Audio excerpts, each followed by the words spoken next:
Il existe actuellement en Amérique du Nord-Est une pomme de terre sauvage qui a meilleur goût que tout ce que vous trouverez en épicerie. Les enfants amérindiens l'appelaient le bonbon souterrain. Les mineurs de la ruée vers l'or lui attribuaient le mérite de leur avoir sauvé la vie. Les colons européens la dévoraient avec un tel enthousiasme que le légendaire cueilleur Ewell Gibbons en mangeait 2 fois par jour pendant des semaines. Il a même plaisanté en disant que son ami craignait de ressentir des symptômes de sevrage lorsque l'approvisionnement serait épuisé. Alors, pourquoi n'en avez-vous jamais entendu parler? Pourquoi n'est-elle pas vendue en magasin? Et pourquoi avons-nous abandonné une pomme de terre nutritionnellement supérieure qui pousse à l'état sauvage et libre sur la moitié du continent? La réponse n'a rien à voir avec le goût, et tout à voir avec ce qui se passe lorsqu'un système alimentaire bâti sur le contrôle rencontre une plante qui refuse d'être apprivoisée. Voici l'histoire de la clétonie de Virginie, Clétonia virginica, la patate féerique qui a nourri des civilisations pendant 10 000 ans. C'est la centrale nutritionnelle qui a surpassé la pomme de terre irlandaise, et le festin oublié qui pousse sous vos pieds. Fin mars, lorsque la dernière gelée fond du sol forestier, quelque chose de remarquable se produit dans les forêts de l'Est des États-Unis. Avant que les arbres ne soient complètement en feuilles, des millions de délicates fleurs rayées de rose tapissent le sol. Elles s'ouvrent les jours ensoleillés, se ferment la nuit, et en quelques semaines, elles disparaissent complètement. Mais sous terre, le véritable trésor attend. Enfouis à 3 à 5 pouces sous le sol se trouvent de petits cormes allant de la taille d'une bille à 2 pouces de diamètre. Pour les non-initiés, ils ne ressemblent à rien. Pour le peuple algonquin, c'était un aliment de base, cuisiné et mangé comme des pommes de terre selon les archives ethnobotaniques. Pour les Iroquois, c'était une délicatesse, bouillie, rôtie et donnée aux enfants comme des bonbons en raison de sa saveur douce de châtaigne. Le peuple Thompson du Nord-Ouest Pacifique a construit des systèmes de stockage entiers autour de ces petits tubercules. Il les cuisait au four souterrain pour les conserver, les aromatisait avec du céleri indien et les stockait pendant l'hiver dans des fosses en terre revêtues, tout comme les caves à pommes de terre modernes. Pendant des millénaires, ce fut la pomme de terre de l'Amérique du Nord, fiable, douce et abondante. Puis, au printemps 1719, un navire arriva au New Hampshire transportant des tubercules de Derry, en Irlande. Ces pommes de terre irlandaises avaient parcouru une longue et étrange boucle, originaires des Andes, emmenées par les Espagnols en Europe, adoptées par les Irlandais et finalement ramenées en Amérique du Nord. Elles arrivèrent avec quelque chose que la clétonie de Virginie n'avait jamais eu, un empire derrière elle. En quelques décennies, la pomme de terre irlandaise devint la norme. Elle était plantée en rang, stockée dans des caves à légumes et expédiée d'un état à l'autre. Au milieu des années 1800, elle avait complètement remplacé les pommes de terre indigènes sur lesquelles les peuples autochtones et les premiers colons avaient compté pendant des générations. Mais voici l'absurdité de ce remplacement. Nous avons régressé. Les cormes de la clétonie de Virginie sont nutritionnellement supérieures aux pommes de terre modernes. Elles sont riches en vitamines A et C, elles sont riches en potassium, calcium, magnésium et fer.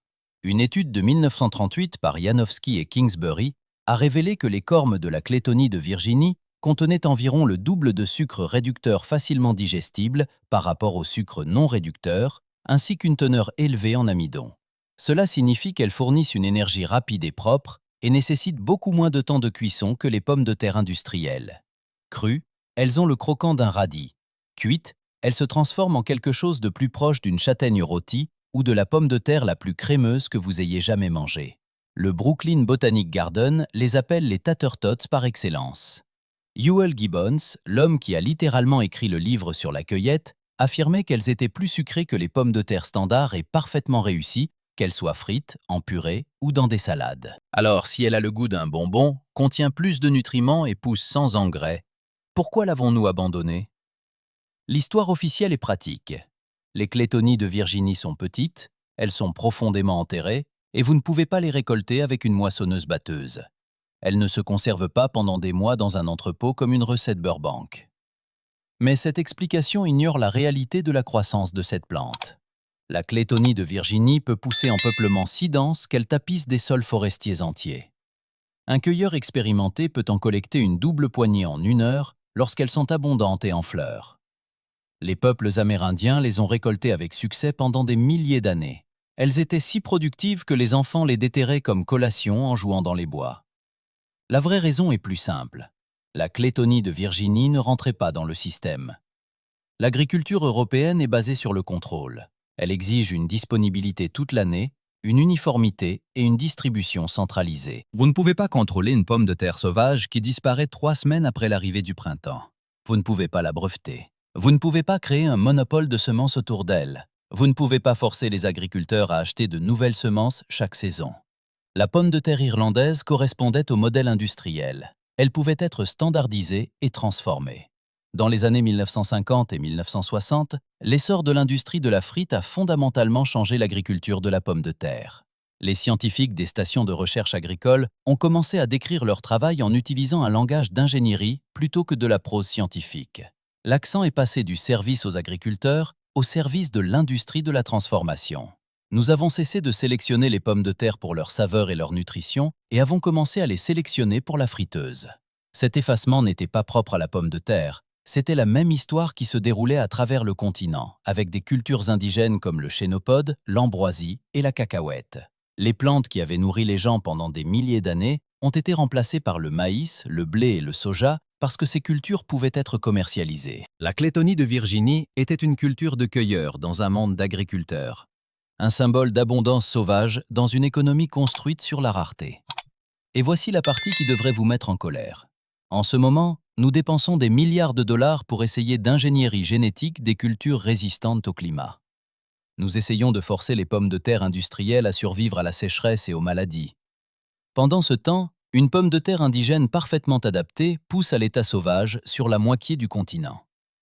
La Clétonie de Virginie prospère dans les sols forestiers avec un minimum de soins. Elle s'auto-ensemence librement, produisant de minuscules tubercules la première année, qui se transforment en cormes plus gros la deuxième année.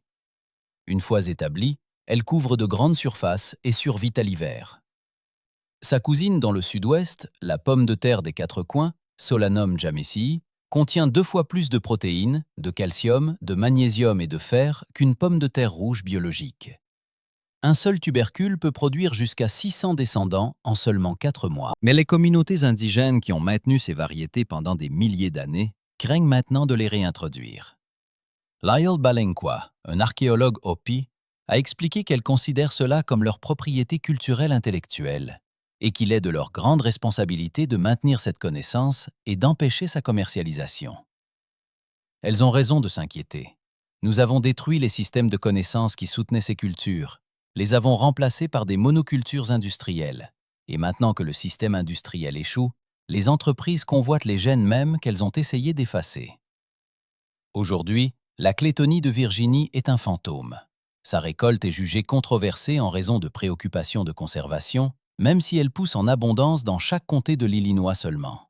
Elle est vendue dans quelques pépinières spécialisées comme une fleur sauvage, pas comme de la nourriture. Les guides de cueillette la mentionnent comme une curiosité, mais vous ne la trouverez pas dans les catalogues de semences ni sur les marchés fermiers. La plupart des gens qui se promènent dans les bois au printemps admireront les délicates fleurs roses sans jamais savoir qu'ils se tiennent sur un festin. La pomme de terre féerique est devenue un conte de fées.